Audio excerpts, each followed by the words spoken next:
So it was around Christmas time, 2005. My son Jack had just been born prematurely. He was born at 28 weeks. We were living on the Isles of Scilly at the time.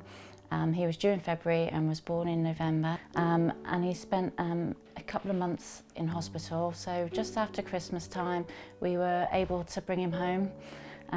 From hospital back to the Isles of Scilly. He was still a tiny little thing, but he'd done really well. We were just so pleased to have him home with us, and we thought that was the end of it because he'd had a clean bill of health. And then one day he seemed to be struggling to breathe quite a bit. So we took him up to the hospital, up to the doctors there, and they decided that he needed to get to hospital on the mainland, to the Children's Hospital in Truro. It was quite a foggy day, so the normal helicopters were grounded at that moment in time, and my son Jack needed to get to hospital urgently, and in no time at all the air ambulance arrived. So they wrapped him up in a blanket, bearing in mind this is around Christmas time, and off we went. It must have taken about 10 minutes to get there. I don't know how quick it flies there, but it's not very long. When we went into the room, after the paramedics had put Jack down in the cot, the crew left and I was getting him undressed. In that short period of time, he'd become a little bit blue. So the nurses came back in, and then just all the doctors came rushing in, and he ended up having to have lots of treatments and ended up in the high dependency unit for a couple of days. But that time, the length of time that they managed to get us from the Isles of Scilly to Truro was so critical, because whilst they would have been able to give him more basic treatment on the Isles of Scilly, they didn't have the anaesthetists there, they didn't have the senior paediatricians there, which were all attending to Jack when he got to Truro. And it does, I get quite teary when I think about what could have happened had the air ambulance not been able to take Jack off in time and get him to the correct treatment. And eventually, after some more tests, they found out he had subglottic stenosis, which is a narrowing of his trachea from being so premature and having tubes down his throat when he was a baby. So then he was taken to Bristol, where he had some surgery.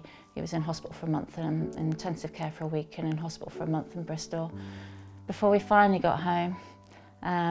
And touch wood, he's now 6'1", he's done his GCSEs, he's 17 next month, he's going to learn to drive, he picks me up and moves me around, he's got nothing wrong with him, but things could be so very different. It was all such a surreal experience anyway, because I was so emotional, but I can remember them giving this teddy, and it looked so huge next to Jack, and it was a really kind thing to do, and it was just, I can imagine, like, you know, Jack obviously wasn't aware, but it's been part of him growing up. I've always told him about, you know, how lucky he is, you know, this is, and shown him pictures of when he was a baby, and, you know, it's always been part of his journey. And yeah, we've still got that now.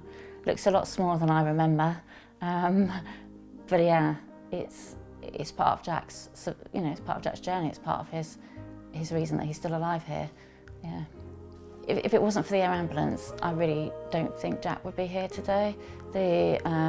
His breathing was extremely bad, and without the treatment that he was given once he got on to Truro, I don't think he might not have made it, or he would have had some brain injury from lack of oxygen. So his life and our lives could be very, very different.